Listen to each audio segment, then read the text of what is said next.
Richard Gutierrez at Barbie Imperial may namumuong relasyon matapos na ispatang magkasama sa bar.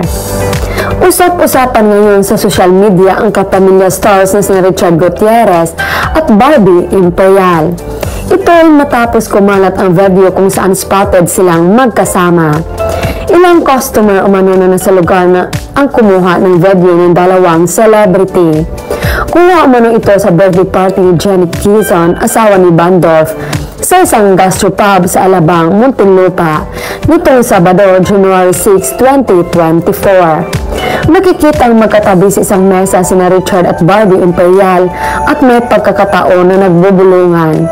May kumakalat din screenshot ng chat kung saan sinasabing super gentleman umano ni Richard kay Barbie dahil sinasamahan pa umano nito ang aktres kapag nagpupunta ng banyo. Sa gitna ito ng isyong hiwalayan ni Richard sa sawang si Sara Labate.